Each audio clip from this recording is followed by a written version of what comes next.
Hey everybody, Casey Transformed here, and I'm finally back. I'm back in my dorms. So that means return of reviews. And why not start with the Generations Roadbuster. So as you see, we have another Apocalypse style vehicle. Oh, this one's a lot more like an armored little... This is a lot more what you would see as an Apocalypse style vehicle, of being like super armored, sleek, just badass looking vehicle. I mean, who wants to fuck with this thing? Now, the figure did come with stickers, and as you can see, I already labeled all the stickers on there. And, of course, I went with the Wrecker symbol over the Awwww symbol just to have it be a bit more unique. Just to go ahead and get the problems out of the way, there is some paint chippage pretty often on this figure. As you can see, this brown paint's chipping off with what's orange plastic. Which I guess makes sense, because this part is orange over here, and it's probably easier to get brown on orange than orange on brown. And I've also already, you see all these black lines? That was done by me.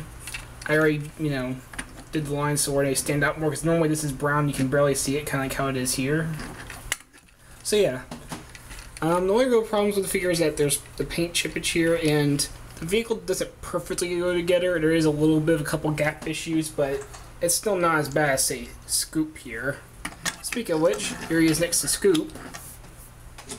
Here he is next to Bumblebee.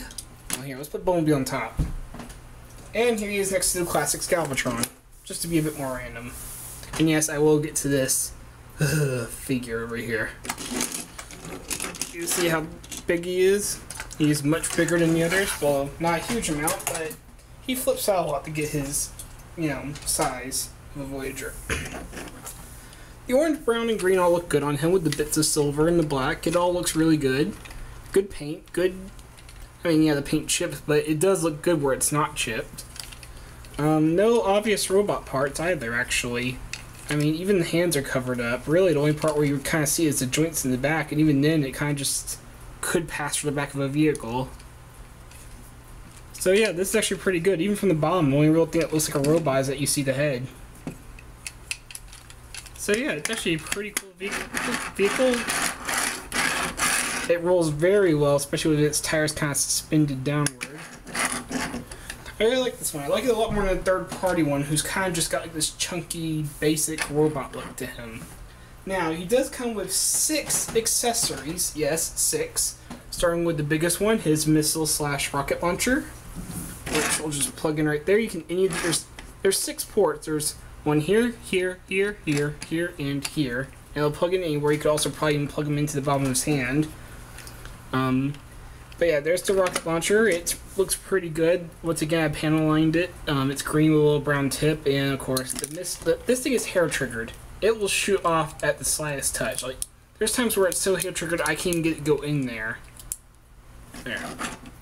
Yeah, so be very careful with this thing. It'll fly off in a second. Like, it's more hair triggered than Jetfire, and I didn't know that was possible. Let's see. Next, he has this missile pod. Also pretty cool. It is fully painted on the inside, so it's nice and silver. Looks really cool. It's brown with a bit of green. Fits in with his color scheme very well. Oh, and I dropped one. Hold on a minute. Yeah. Got a bit of dirt on it. Next we have this, which you could call a flamethrower, you could call it a little pod gun. I call it a scope because it looks like a scope to me. So you could put that anywhere. I usually put it on top of one of the guns, such as this hand pistol. It's not the basic hand pistol design. I didn't want to make it realistic. It's got this really weird thin thing, so I guess you could see it's like a laser pistol from like Fallout, but it is really cool looking. I like to... Ooh, wait a minute. Can we actually... see if this is a thing? Yes, you can arm the front of his vehicle. Here, let's put the scope in the pistol down there. That actually looks kind of cool. This is my least favorite weapon of the 6. This weapon, that's... One cool thing about the rocket launcher was that it is on a hinge, so you could have it aiming upward or downward, or however you need it to go.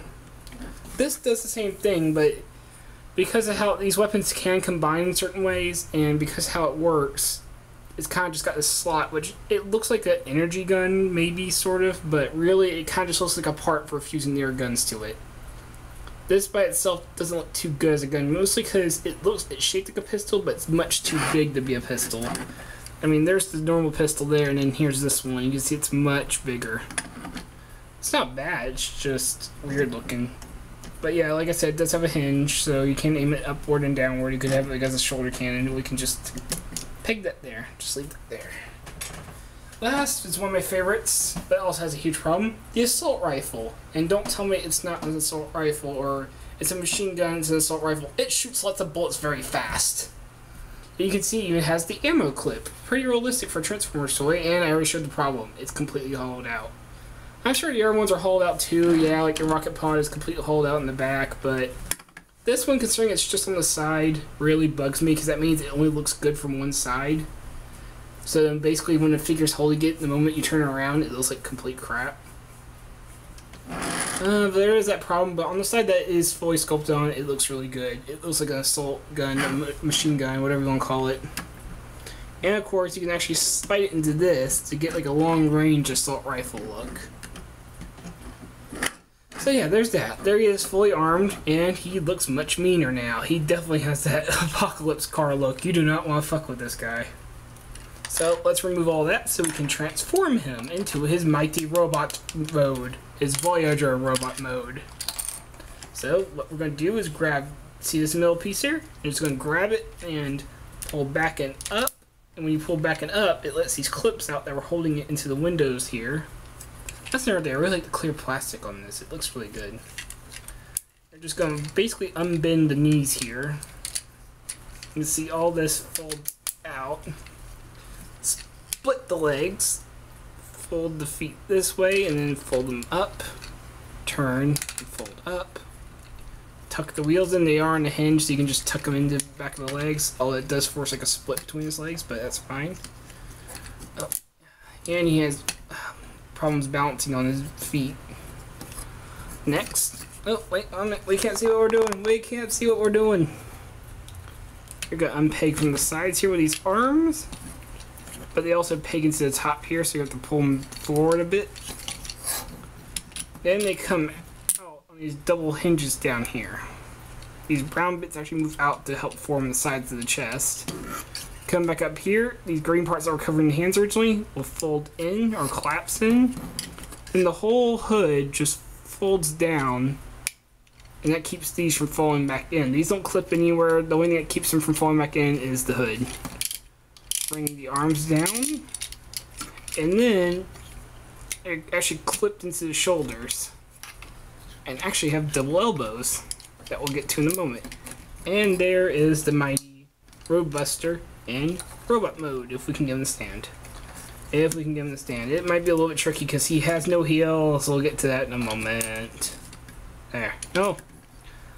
There. He's got the stand weird. There he is, standing. Look at that stance. Be back in a moment. Alright, just to get this out of the way, for size comparison, here he is next to Bumblebee. And here he is next to Generic Robot 2.01, or also known as Scoop. Okay, so you can see he's definitely Voyager size. He got a lot bigger from that flipping out transformation his legs do. And he looks pretty good. As you can already see, he has issues standing because if we put the feet in their normal position, first off, he has humongous duck feet. Second off, he has barely any heel. I mean, yeah, he has a heel, but it's really, really tiny. And almost all of his foot is way past it, because, I mean, his heel doesn't go back as far as his leg does. So that means, you could lean them forward and have all his weight on the front, which is fine. Let's say you don't want him leaning forward, you want him standing straight up, like this. And you can see, even when he's standing, he's very prone to falling over. So what I used to do was that I would actually, because there's two hinges in there, one for transformation, one for normal movement. You can actually use them to kind of collapse his foot in.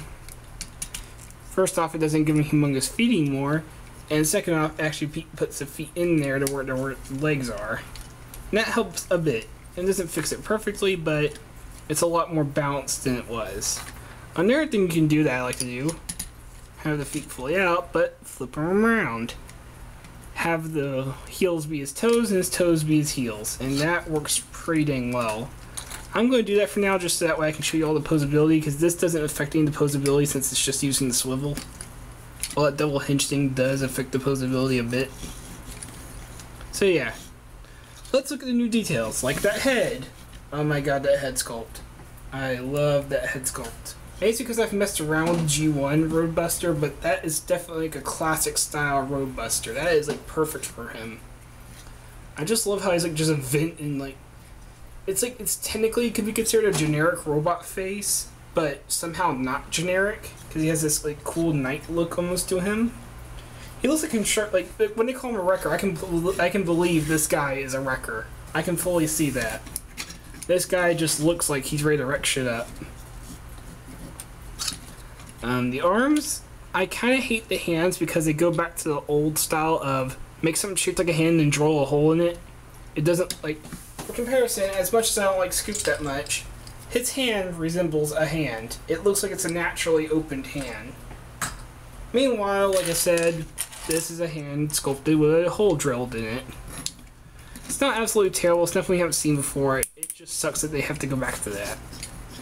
You may be able to see this better now, but he does have silver detail on his shoulders on both sides, which is very nice that he has on both sides. And since I pinned that in, you can see there's detail on the back as well. This where the feet were originally at. Also get a better look at the hips. Nice orange. I think they're painted because I can see like green under that right there. The paint is a little messed up there where you kind of see they kind of just spray painted the orange on, but it is on there thickly enough that doesn't bother me. And it looks pretty good. So, there he is. Oh, lift up his shoulder and you do get like some tubing detail under his shoulder, which is really cool. But, as you can see, that ratchet likes to get stuck. I don't know why it does, but on both shoulders, it'll go out fine, but going back down, oh, that's not a good feeling. It really feels like you're forcing it and about to break it. And of course, there's some detail on the crotch, as always. There is a little vent on the crotch, and you got the silver detail from the hood there. So yeah, overall, it's pretty good amount of detail, and just overall looks good. I know a lot of people like to complain about the wheels that are just hanging off the arms, and they do bug me a little bit, but there's really not much more they could have done with it. If they folded it, it would have actually just looked, in my opinion, it would have looked worse if it was folded up under the arm. So I'm actually okay with this for the most part. So, articulation, as we showed, he has a ball-jointed head, which works really well. You can have him kind of like peering down at, you know, tinier Decepticons, or looking up like he's looking up at Jetfire. I don't know why he was looking up at Jetfire, but, you know. You do get a ratchet at the shoulder, for both swiveling and for going outward, which is really not a good sound. He does have a swivel at the elbow, but it's extremely tight, and you're really gonna have to force it to move it, and I'm not comfortable moving it. You do got a hinge at the elbow, on the upper elbow, and a hinge and another like plastic ratchet here, so you do get double elbows. Enough at the hands, but hey, double elbows, I'll accept that. Enough at the waist, which I guess I can understand with how thin his waist is. It might have been a bad idea to put a joint there. Plus, I'm sure this probably would have gone to the chest or something, depending on where the joint was put, so I guess better safe than sorry. Got a hinge here, and of course it swivels, or no, it ratchets. Oh, that's a ratchet. This is, looks like it's a ratchet on the, when it goes outward. You can see these little spines on here, but it doesn't feel like a ratchet. It moves pretty loosely. It's not loose, I mean, it's not going to flop around, but it looks ratchet, but it's not actually ratchet. Oh, going forward is definitely ratcheted. Oh, that's a good ratchet. That's a ratchet I like. He has double knees as well as his double elbows. The top one is a plastic ratchet. It is a bit hard to move. And the lower one's just a normal hinge, which it's not loose. So after the fiasco that was Rhinox, I'm pretty happy with this one. It's tight enough that you can get the poses going. And the feet have a lot of posability. I'll turn back forward just so you can see them normally. You do got forward and back from the transformation, which is pretty nice because you can utilize that since he has like 3 or 4 joints in his feet. You have forward and back. You do get a swivel. You do get a rocker that allows for pivoting. And then with this one that goes back and forth, you also have another one that can go forward, which is also due to the transformation. All these joints have to work together to transform, which is probably why he has so much foot posability. But thanks to that transformation, he has a lot of good foot posability, which to me more than makes up for waist articulation, because in all honesty, who the heck ever uses waist articulation? It's good for like a handful of poses, and that's about it. So, we can arm him with all of his weapons again. Let's go and show you how they all go together. You can see the assault, like I said before, the assault rifle and this can go slide together. But the scope, the reason I call this the scope, because it has this trench in it that actually fits over this clip on the assault rifle to where you can get like a sniper going. And you'll see with all three of these together, you get a pretty good looking sniper. You can also add this pistol here to give him a better handle on it. And no, you can't point it forward because the clip gets in the way, so you'll point it backward. And the pistol going backward fits perfectly over his arm to where he can hold the big sniper just fine. It does look a little broken up from the side, but it's a good looking sniper. I can see him using a sniper rifle. Then of course we have the rocket pod, which you can peg into his shoulder if you want, utilizing the one from the car. And of course he has these two new ports up here now.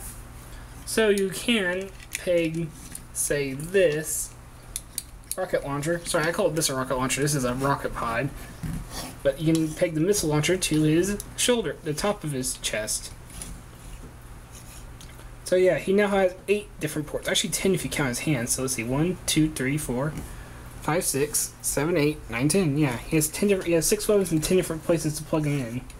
You can of course plug them to the sides of his legs or the front to kind of show storage. Or you can just go all out like this and just have him look like a freaking maniac. And yeah, I'm not messing with this guy. So yeah, that's Roadbuster. The colors all work together. The accessories are really cool. Linim's a bit weird, but it's good for combining into the Mega Sniper. And overall, he's just a cool figure. Lots of good articulation. He does have a couple of paint chip problems, and some of the joints I'm a bit worried about, but I haven't had anything bad happen yet.